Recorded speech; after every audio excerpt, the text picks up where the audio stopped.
কেতিয়াৰৰ চৰকাৰৰ দ্বাৰা ইয়াত 10টা কলেজক প্ৰভিঞ্চিয়েলাইজ কৰাৰ কাৰণে এটা পদক্ষেপ লোৱা হ'ল আৰু সেই পদক্ষেপটো আমি ৱেলকাম জনাইছোঁ। কিন্তু আজি যেহেতু তাত আৰু 16টা ডিগ্ৰী কলেজ লগতে আমাৰ ইয়াতে যিমান হাইস্কুলৰ পৰা LP স্কুললৈকে higher secondary junior college senior secondary লেভেলত কিমান আমাৰ ইয়াতে ভেঞ্চাৰ স্কুল আজি ৰৈ আছে। তো ইয়াৰ কাৰণে নিখিল বড়ো ছাত্ৰ সন্থা আজি স্পষ্ট ভাষাৰে আজি আমি এই ধৰ্ণা কাৰ্যসূচীৰ পৰা সেইটোৱে আমি অসম চৰকাৰক আমি ৰিমাইণ্ড কৰিব বিচাৰিছোঁ, যেহেতু আমাৰ BTR চুক্তিও 5 বছৰ হ'বলৈ গৈ আছে। তো আজি 5 বছৰলৈকে যদি আমাৰ ভেঞ্চাৰ স্কুলৰ সমস্যা সমাধান নহয়, তো ইয়াৰ কাৰণে আমি আজি এই আজি আমি অসম জুৰি প্ৰত্যেক জিলাতে 3 ঘণ্টীয়া ডেমনষ্ট্ৰেশ্যনৰ কাৰ্যসূচী লৈছোঁ। আমাৰ আজি মূল বিষয়টো হ'ল শিক্ষাৰ সম্পৰ্কে আৰু নিখিল বড়ো ছাত্ৰ সন্থা যেহেতু দীৰ্ঘদিনীয়ৰ পৰা আমি আমাৰ বড়ো মাধ্যমৰ আৰু বিভিন্ন বড়ো ভাষা লৈ অসমত য'ত আমাৰ ইছ্যু আছে ইয়াক লৈ আমি আজি মূল 25টা দাবী লৈ আজি আমি ইয়াত ধৰ্ণা কাৰ্যসূচী লৈছোঁ। ভাষা হিচাপে আজি আমি আপোনালোকেও জানে যে অসমত এছ'চিয়েট অফিচিয়েল লেংগুৱেজ হয় আৰু বড়ো লেংগুৱেজটো হ'ল নেশ্যনেলি ৰিকগনাইজ ভাষা। আৰু আজি আসাম জুডিচিয়েল ছাৰ্ভিচ এক্সাম আৰু CTET এইবিলাকৰ যি পেপাৰ থাকে তাতে আমাৰ বড়ো লেংগুৱেজৰ অপশ্যন নাই। আৰু বিভিন্ন আমাৰ আজি অসমত আসাম ছেকেণ্ডাৰী এডুকেশ্যন বৰ্ড হৈ গ'ল, ইয়াৰো আমাৰ একাডেমিক অফিচাৰ নাই। NCERTত আমাৰ লেকচাৰাৰ নাই আৰু তেনেকুৱা বিভিন্ন টেক্সটবুক পাব্লিকেশ্যনত আমাৰ তাতে বড়ো বিষয়া নাই বা পাব্লিকেশ্যন বৰ্ডত মানে কাম কৰা বিষয়া বড়ো এতিয়া দায়িত্বশীল নাই। আৰু তেনেকুৱা বড়ো লেংগুৱেজক লৈ বিভিন্ন ঠাইত য'ত আমাৰ আজি ইমপ্লিমেণ্টেশ্যনৰ ক্ষেত্ৰত বড়ো ভাষাৰ যি প্ৰধান গুৰুত্ব আজি এছ'চিয়েট অফিচিয়েল লেংগুৱেজ হিচাপে য'ত একাডেমিকেলি আমাক ফাংচনিঙত যাতে সহায় কৰিব লাগে সেইখিনি ব্যৱস্থাত আমি আজিও অসমত এইটো হোৱা নাই। তো ইয়াৰ কাৰণে এইবিলাক দাবী আমি ৰাখিছোঁ। আৰু মাধ্যমৰ সম্পৰ্কে আজি বড়ো মাধ্যমৰ আমাৰ যেহেতু বিভিন্ন যেহেতু বড়ো মাধ্যমৰ শিক্ষা LP স্কুলৰ পৰা PG লৈকে বড়ো ডিপাৰ্টমেণ্টলৈকে ইউনিভাৰ্চিটি লেভেললৈকে আমাৰ বিভিন্ন তাতে শিক্ষকৰ নাটনি আছে, ভেকেণ্ট পোষ্ট আছে আৰু বিভিন্ন ছাবজেক্টৰ ওপৰত ছাবজেক্ট টিচাৰ আমাৰ নাই হায়াৰ ছেকেণ্ডাৰী লেভেলত। তো আজি NEPৰ মডেলত যেহেতু অসমতো হায়াৰ ছেকেণ্ডাৰী আপগ্ৰেডেশ্যন হ'ল, তো তথাপিও আজিলৈকে অসমত পোষ্ট ক্ৰিয়েশ্যন হোৱা নাই। আৰু বিশেষভাৱে বড়ো মিডিয়াম যিটো নতুনকৈ আপগ্ৰেডেড হৈছে ইয়াৰ বিষয়ত যাতে নতুন পোষ্ট ক্ৰিয়েট কৰি বড়ো মাধ্যমৰ বেকগ্ৰাউণ্ডত থকা বড়ো তাত পোষ্ট গ্ৰেজুৱেট টিচাৰ নিযুক্তি দিব লাগে, তো এইবিলাক আজিলৈকে হোৱা নাই। আৰু আজি আপোনালোকেও জানে, সকলোৱে জানে অসম জুৰি যে BTR ৰেকৰ্ডৰ পাছত আমি সকলোৱে আশাবাদী যে 6.3 ক্লছৰ দ্বাৰা যিমান ভেঞ্চাৰ স্কুলৰ সমস্যা আছে BTR অঞ্চলত গোটেই মিডিয়ামৰ কথা আছে। আৰু অসমৰ ক্ষেত্ৰত ৰেকৰ্ডত লিখা মতে আমাৰ বড়ো মাধ্যমৰ যিখিনি স্কুল আছে সেইবিলাক প্ৰভিঞ্চিয়েলাইজ কৰাৰ কথা আছে। তো এইখিনি BTRৰ চৰকাৰৰ দ্বাৰা ইয়াত 10টা কলেজক প্ৰভিঞ্চিয়েলাইজ কৰাৰ কাৰণে এটা পদক্ষেপ লোৱা হ'ল আৰু সেই পদক্ষেপটো আমি ৱেলকাম জনাইছোঁ।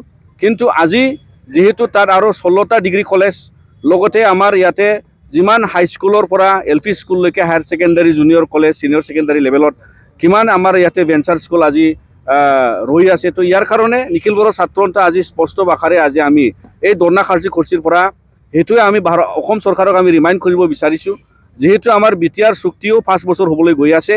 তো আজি 5 বছৰলৈকে যদি আমাৰ ভেঞ্চাৰ স্কুলৰ সমস্যা সমাধান নহয়, তো ইয়াৰ কাৰণে আমি আজি এই দাবীখন লৈ অসম চৰকাৰক আমি হেঁচা প্ৰয়োগ কৰিছোঁ। আৰু লগতে আমাৰ বিভিন্ন ইয়াতে 25টাৰ মাজত EGS স্কুলৰ যেনেকৈ আমাৰ বহুত EGS স্কুল আছে শোণিতপুৰ বিশ্বনাথত বিশেষকৈ, তাতে আমাৰ এতিয়ালৈকে পাৰ্মানেণ্ট টিচাৰ তাত নাই। তো ইয়াৰ কাৰণে চৰকাৰৰ প্ৰতিশ্ৰুতি মতে তাতে 2জনকৈ শিক্ষক তাতে নিযুক্তি দিব লাগিছিলে পোষ্ট ক্ৰিয়েশ্যন কৰি পেলাই। তো আজিলৈকে এইবিলাক হোৱা নাই।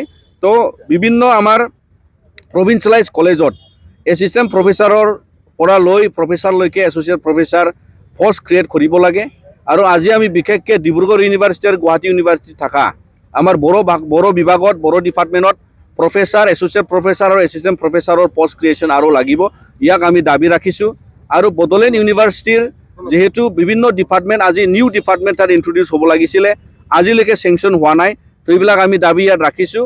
আৰু বড়োলেণ্ড ইউনিভাৰ্চিটিতে টিচিং আৰু নন টিচিং ষ্টাফৰ যিখিনি দাবী আজিলৈকে মানে ইয়াত পূৰণ হোৱা নাই, তো এইটো আমি দাবী ইয়াত ৰাখিছোঁ। তো ইয়াৰ কাৰণে বিভিন্ন আমাৰ যেনেকা বড়োলেণ্ড ইউনিভাৰ্চিটি ওদালগুৰিত কেম্পাছ হ'ব লাগে, সেই কেম্পাছটো যাতে এইটো নতুন একাডেমিক ছেশ্যনৰ পৰা ফুল ফাংচনিঙৰ এটা কেম্পাছ ওদালগুৰিত আমি পাবলৈ সক্ষম হ'ম, তাৰ কাৰণে আমি চৰকাৰক ৰিমাইণ্ড কৰিব বিচাৰিছোঁ লগতে আমাৰ ওদালগুৰিত আৰু প্ৰত্যেকটা জিলাত বিশেষকৈ ওদালগুৰিত আমি এটা মেডিকেল কলেজ এণ্ড হস্পিটেল দাবী ৰাখিছিলোঁ আৰু প্ৰত্যেকটা জিলাত যিহেতু এইটো অসম চৰকাৰৰে প্ৰতিশ্ৰুতি আছিলে যে এখন এখন ছায়েন্স কলেজ আৰু এখন এখন ল' কলেজ প্ৰত্যেকটা বিটিআৰৰ জিলাত মানে নতুনকৈ স্থাপন কৰাৰ কাৰণে কথা আছিলে।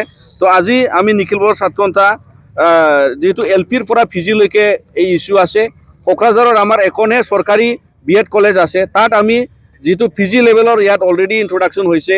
তো আমি এইটো দাবী ৰাখিছিলোঁ চৰকাৰে যাতে চৰকাৰীকৰণ কৰে, পিজি লেভেলৰ যি ইয়াতে আজি কৰ্চ চলি আছে তো এইটো চৰকাৰীকৰণ কৰিব লাগে, আপগ্ৰেড কৰি যিহেতু পিজি লেভেলত চলি আছে। তো এইবিলাক আমি বহুতখিনি আৰু বহুত আমাৰ আজি যদি ভেঞ্চাৰ স্কুলৰ সমস্যা সমাধান নহয় আৰু আমাৰ ভেঞ্চাৰ স্কুলত বিভিন্ন ডলমেনৰ পৰা আৰু বিভিন্ন যি ছাত্ৰ ছাত্ৰীবিলাকে আজি যিহেতু গুণোৎসৱ চলি আছে তাত আমাৰ ভেঞ্চাৰ স্কুলত পঢ়ি থকা ছাত্ৰ ছাত্ৰীয়ে আমাৰ কোৱালিটি এছেছমেণ্টৰ পৰা গুণোৎসৱৰ পৰা আমাৰ বঞ্চিত হৈ থাকে আৰু বিভিন্ন আমাৰ টেক্সট বুকৰ পৰা আৰু অংগনবাদী চেণ্টাৰলৈকে আমাৰ টিচিং লাৰ্ণিং মেটেৰিয়েল বড়ো মাধ্যমত তাত মানে পাবলৈ সক্ষম নহয়। তো ইয়াৰ কাৰণে এইবিলাক ইছ্যুটো যদি আজিলৈকে অসমত এইবিলাক আমাৰ বড়ো মাধ্যমৰ আৰু বিভিন্ন মাধ্যমৰ ভেঞ্চাৰ স্কুলৰ যদি এটা সমস্যা থাকে তেতিয়াহ'লে আমিও ক'বলৈ বাধ্য হ'ম যে আমাৰ ৰাইট টু এডুকেশ্যন ইয়াত ভায়লেশ্যন হৈছে আৰু নতুন এডুকেশ্যন পলিচিৰ মতে ইয়াত বড়ো ভাষা আৰু বিভিন্ন ভেঞ্চাৰ স্কুলৰ মানে আজি প্ৰভিঞ্চিয়েলাইজ কৰি এই সমস্যা সমাধানৰ এটা সূত্ৰ কৰি ল'ব লাগে বুলি আমি নিখিল বড়ো ছাত্ৰ সন্থাই অসম চৰকাৰক আমি দাবী জনাইছোঁ। আৰু অতি সোনকালে যাতে আমাৰ গোটেই বড়ো মাধ্যমৰ আৰু গোটেই যি ভেঞ্চাৰ স্কুলৰ যি বিভিন্ন মিডিয়ামৰ আমাৰ বিটিআৰ অঞ্চলত আছে, অসমত বড়ো মাধ্যমৰ আছে, এইবিলাক সমস্যা হ'ব লাগিব। কিয়নো আজিলৈকে যিহেতু আমি জানো 75 ইয়াৰ্ছ অফ ইণ্ডিপেণ্ডেঞ্চৰ পাছতো আৰু আমাৰ সংবিধানক আৰ্টিকল 21ত ফাণ্ডামেণ্টেল ৰাইট হৈ গ'ল আৰু আমাৰ আৰ্টি আইন মতে বিভিন্ন আজি চৰকাৰেও ইনিচিয়েটিভ লৈ আছে, তথাপিও আমাৰ এই যদি সমস্যা থাকি যায় তেতিয়াহ'লে আমাৰ ল'ৰা ছোৱালী আমাৰ বড়ো মাধ্যমৰ অসমীয়া মিডিয়ামৰ আমাৰ এই বিটিআৰ অঞ্চলৰ আৰু অসমৰ বড়ো মাধ্যমৰ গোটেই ছাত্ৰ ছাত্ৰীয়ে ৰাইট টু এডুকেশ্যনৰ পৰা বঞ্চিত হৈ আছে। তো ইয়াৰ কাৰণে আমি এই ধৰ্ণা কাৰ্যসূচীৰ পৰাই অসম চৰকাৰক আকৌ আমি এই দাবীটো জনাই অতি সোনকালে এইবিলাক সমস্যা সমাধানৰ ক্ষেত্ৰত যাতে আগভাগ লয় আৰু নিখিল বড়ো ছাত্ৰ সন্থা আৰু আমাৰ বড়ো সাহিত্য সভা একেলগে আমি এইবিলাক কথা যিহেতু আগন্তুক দিনত মানে আমি আলোচনা কৰাত বা যিহেতু আলোচনা কৰি অলৰেডি মুখ্যমন্ত্ৰীৰ তাত আৰু এডুকেশ্যন মন্ত্ৰীৰ তাত বিভিন্ন মানে বহুত কেপ আমাৰ মানে মাইনুটছত কিছুমান ইছ্যু আমাৰ ইয়াত উল্লেখ হৈছিলে, কিন্তু আজিলৈকে চলিউশ্যনত মানে সক্ষম হ'বলৈ চলিউশ্যন হোৱা নাই। তো আজি এইখিনি দাবী আপোনালোকৰ দ্বাৰা অসম চৰকাৰক আৰু মাননীয় অসমৰ মুখ্যমন্ত্ৰী ডক্টৰ হিমন্ত বিশ্ব শৰ্মা ডাঙৰীয়ালৈ আমি এটা মেমৰেণ্ডাম প্ৰেৰণ কৰিম আমাৰ ডিষ্ট্ৰিক্ট কমিশ্যনাৰৰ দ্বাৰা। তো সেইখিনি আমি আজি আপোনালোকৰ এই কথাটো ৰাখিছোঁ।